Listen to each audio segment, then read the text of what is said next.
Hello दोस्तों, स्वागत है आपका द स्टडी 2.5 में। दोस्तों, आज हम बिहार पीसीएस प्री परीक्षा में पूछे जाने वाले अब तक के सभी प्रश्नों के संकलन को लेकर आए हैं।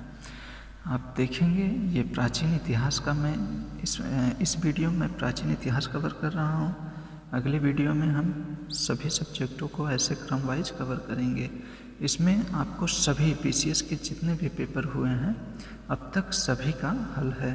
आप लोग आइए देखिए, बिहार पीसीएस में जो प्रश्न पूछे जाते हैं इसके पढ़ने से आप लोगों को ये भी पता होगा कि हमारा टॉपिक कौन सा इम्पोर्टेंट है। जो हम पढ़ें तो जैसे हम पढ़ते हैं बुक को तो हमें ये नहीं पता चल पाता है कि हमारे किस टॉपिक से बार बार क्वेश्चन पूछा जा रहा है। तो हम प्रीवियस ईयर क्वेश्चन को करेंगे तभी वो चीज़ हमें पता चल पाता है क्वेश्चन हमेशा कहाँ से आता है।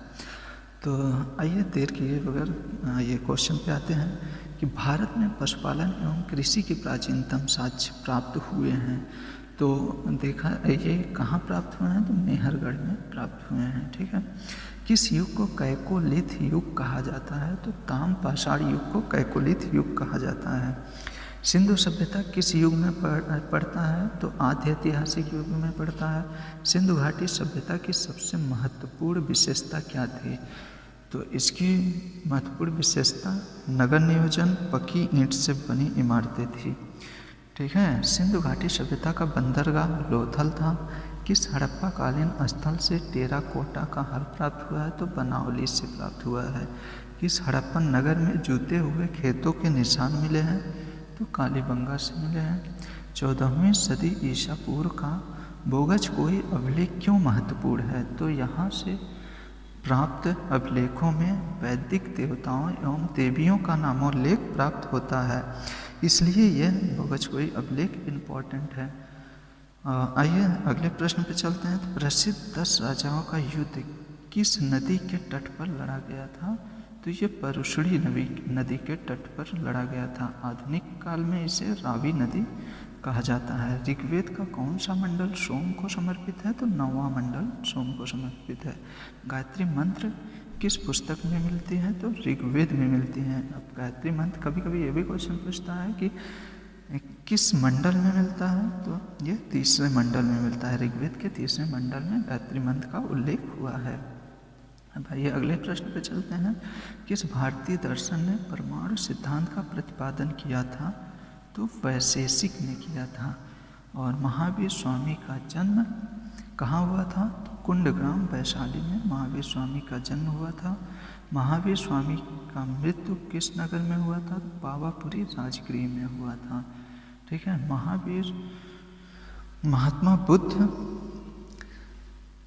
महात्मा बुद्ध का महापरिनिर्वाण कहाँ हुआ था, तो कुशीनगर मलगढ़राज की राजधानी कुशीनगर में हुआ था। त्रिपिटक किसकी धार्मिक पुस्तक है, तो ये बौद्ध धर्म की धार्मिक पुस्तक है। त्रिपिटक किसकी धार्मिक पुस्तक है, तो बौद्ध धर्म की है। आइए अब अगले क्वेश्चन को देखते हैं। तो त्रिरत्न या 3 रत्न जैसे सटीक ज्ञान, सच्ची आस्था और सटीक क्रिया किससे संबंधित है, तो ये जैन धर्म से संबंधित है। तो त्रिरत्न किससे संबंधित है, जैन धर्म से। बोध गया में बोधि वृक्ष अपने वंश की किस पीढ़ी की है, तो 5वीं पीढ़ी की है। तो 5वीं पीढ़ी की ये बोध गया में बोधि वृक्ष को माना जाता है। बराबर की गुफाओं का उपयोग किसने आश्रय गृह के रूप में किया था, आजीवकों ने किया था बराबर की गुफाएं। आजीवक संप्रदाय के संस्थापक मखली गोसाल थे। ठीक है, और पाटलिपुत्र के संस्थापक कौन थे, तो उदयन थे। उदयन हर्यक वंश का वंशी शासक था। ठीक है, विश्व का पहला गणतंत्र वैशाली में किसके द्वारा स्थापित किया गया था, तो लिच्छवियों के द्वारा वैशाली को विश्व का पहला गणतंत्र स्थापित किया गया था। मगध साम्राज्य की देखिए मगध की प्रारंभिक राजधानी कौन सी थी, तो राजगृह, गृहप्रच इसे कहते हैं, राजगृह में थी। सेंट्रोकोट से चंद्रगुप्त मौर्य की पहचान किसने की थी, तो विलियम जोन्स ने की थी। ब्राह्मणी लिपि को सर्वप्रथम किसने पढ़ा, तो जेम्स प्रिंसेप ने पढ़ा था। इंडिका के लेखक कौन था, तो मेगास्थनीज का सेलुकस का राजदूत मेगास्थनीज था। इंडिका का लेखक मेगास्थनीज था। ठीक है। और अंतिम मौर्य सम्राट कौन था? अंतिम मौर्य सम्राट बृहद्रथ था। बृहद्रथ की हत्या पुष्यमित्र शुंग ने की थी, जिन्होंने शुंग वंश की स्थापना की इसकी हत्या करके। तो किस अभिलेख में रुद्रदामन प्रथम की विभिन्न उपलब्धियां वर्णित हैं? तो जूनागढ़ अभिलेख जो गुजरात में पड़ता है। किस राजा का जैन धर्म के प्रति भारी झुकाव था? तो ये खारवेल का, कलिंग का चेदी वंशी शासक था खारवेल। प्राचीन भारत का नेपोलियन किसे कहा जाता है? तो समुद्रगुप्त को कहा जाता है। और वह गुप्त सम्राट जिसने हुड़ों को पराजित किया था वह स्कंदगुप्त था। स्कंदगुप्त हुड़ों को पराजित किया था। किस प्रकार की भूमि को अपृहत कहा जाता है? तो अपृहत बिना जोती हुई जंगली भूमि को कहा जाता है। चीनी यात्री हेनसांग किसके शासनकाल में भारत आया था? तो हर्षवर्धन के शासनकाल में भारत आया था। आइए अगले क्वेश्चन पे चलते हैं। चीनी यात्री सुंग यून ने किस वर्ष भारत की यात्रा की थी? तो 518 ईस्वी में। ये लगभग 3 वर्ष यहाँ पे रुके थे भारत में। और कल्हड़ की पुस्तक का नाम क्या है? तो राज तरंगिणी है, जो कश्मीर पर आधारित है। इसमें उदंत शिक्षा केंद्र निम्न में से किस राज्य में अवस्थित है? तो यह बिहार राज्य में स्थित है। उदंतपुर की स्थापना गोपाल शासकों द्वारा किया गया था। कर्नाट वंश का संस्थापक नान्यदेव था। नान्यदेव संस्थापक था और इसके अंतिम शासक इसके हरि सिंह देव थे। और कनिष्क के शासनकाल में बौद्ध सभा किस नगर में आयोजित की गई थी? तो कश्मीर के कुंडल वन में हुई थी। कनिष्क के शासनकाल में बौद्ध धर्म की चौथी सभा हुई थी और यह कश्मीर के कुंडल वन में हुआ था। भगवान बुद्ध के महापरिनिर्वाण के बाद पहली बौद्ध संगीति हुई थी तो राजगृह में हुई थी, जो राजगीर कहते हैं। राजगृह में अजातशत्रु के शासनकाल में हुए थे। इसके अध्यक्ष महाकश्यप थे। बुद्ध के जीवन की 4 महत्वपूर्ण घटना व उनके संबंध 4 स्थान, जैसे जन्म इनका लुम्बिनी में हुआ था, ज्ञान प्राप्ति बोधगया में, और प्रथम प्रवचन सारनाथ में दिए थे, और निधन इनका कुशीनगर में हुआ था।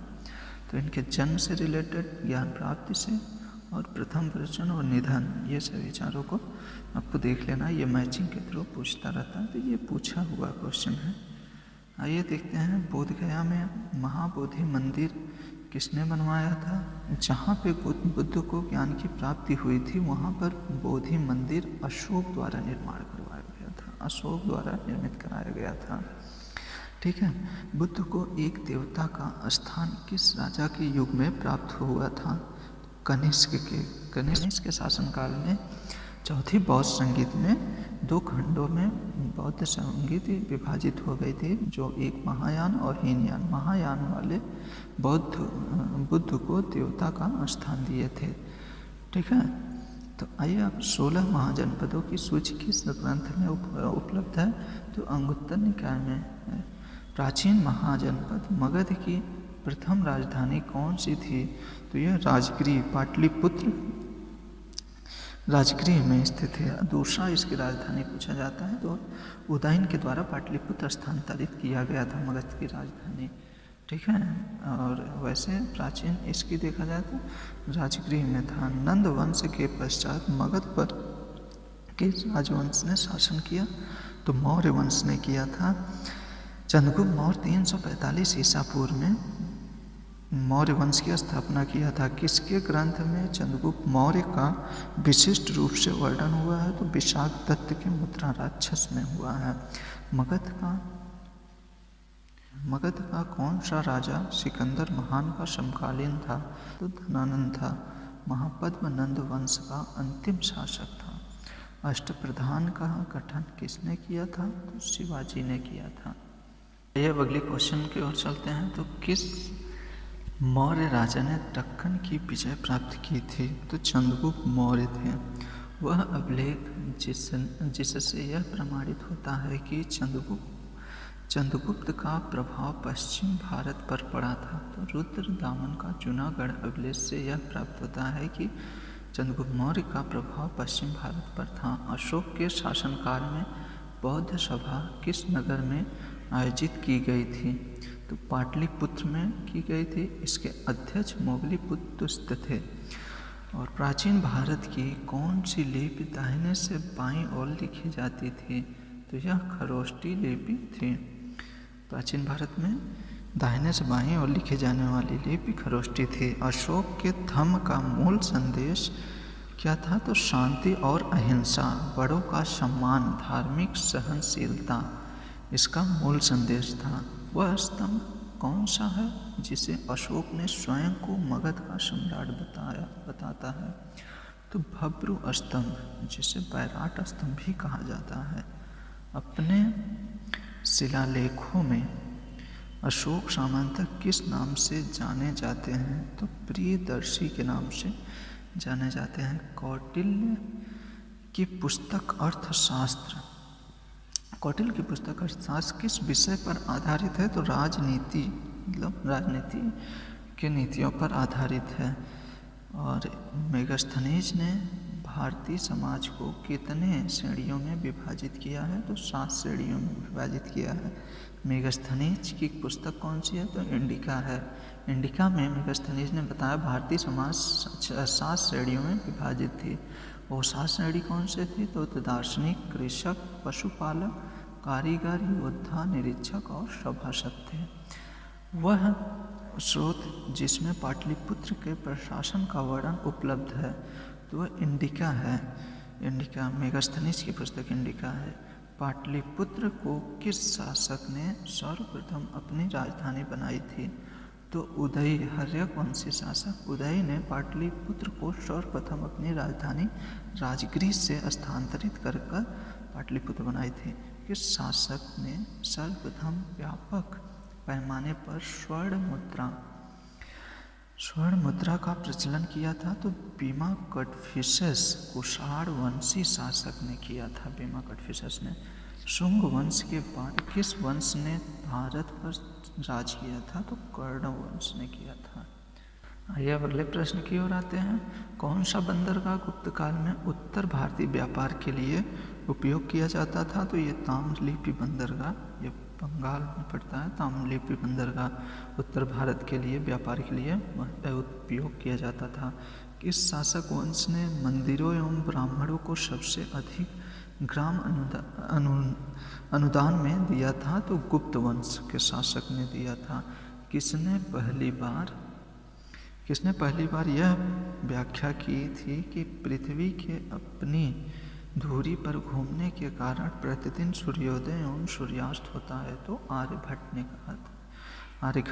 आर्यभट्ट का यह पहली व्याख्या है। तो किसे शैल्य चिकित्सा का जनक कहा जाता है? तो सुश्रुत को कहा जाता है। चीनी यात्री हेनसांग ने किस विश्वविद्यालय में अध्ययन किया था? तो नालंदा विश्वविद्यालय में किया था। उस समय नालंदा विश्वविद्यालय के कुलपति शीलभद्र थे। प्रसिद्ध चीनी यात्री फाहियान ने किसके शासनकाल में भारत की यात्रा की? तो चंद्रगुप्त द्वितीय के शासनकाल में की थी। चंद्रगुप्त द्वितीय विक्रमादित्य के भी नाम से जाना जाता है। यह 344 से 412 ईस्वी शासन किया था। नालंदा विश्वविद्यालय के संस्थापक कौन थे? तो कुमारगुप्त थे। सार्वभौमी का वह राजा कौन था जिसने नालंदा में एक बौद्ध विहार की स्थापना की तथा उसके रखरखाव हेतु अपने दूत द्वारा देवपाल से 5 गांव दान में देने के लिए प्रार्थना की गई थी? बालपुत्र देव था। स्वर्णभूमि का राजा कौन था? तो बालपुत्र देव था, जिसने नालंदा में बौद्ध विहार की स्थापना के लिए 5 गांव दान में मांगा था। विक्रमशिला विश्वविद्यालय के संस्थापक धर्मपाल हैं। मुद्रा राक्षस की रचना किसने की? तो विशाखदत्त ने की। पृथ्वीराज रासो के लेखक चंद्रवरदायी है। ठीक है, पृथ्वीराज रासो के लेखक चंद्रवरदायी हैं। उसके बाद स्वप्नवासव दत्ता के लेखक भाष कुमार संभव महाकाव्य की रचना कालिदास ने किया है। हर्षचरित ग्रंथ की रचना बाणभट्ट ने किया है। चोल काल किसके लिए प्रसिद्ध है? तो ग्राम पंचायत के लिए प्रसिद्ध है। दक्षिण भारत के मंदिरों के आकर्षण द्वार क्या कहलाते थे? तो गोपुरम कहलाते थे। कौन सा मध्यकालीन भारतीय साम्राज्य स्थानीय स्वशासन के लिए प्रसिद्ध था? तो चोल शासन या स्थानीय स्वशासन के लिए प्रसिद्ध था। तो दोस्तों ये था पीपीएससी पीटी में पूछे जाने वाले अब तक के सभी प्रश्नों का संकलन। आपका ये प्राचीन इतिहास कंप्लीट हो गया। प्राचीन इतिहास से ये सभी क्वेश्चन जो आप लोगों ने देखा, इतने क्वेश्चन पूछे गए हैं, किन टॉपिकों से पूछे गए हैं, आप लोग ये भी देखें तो आप लोगों को समझ में आया होगा। आगे हम जल्द ही ऐसे ही वीडियो अन्य सब्जेक्ट पे जल्द ही लेकर आएंगे। बहुत धन्यवाद दोस्तों।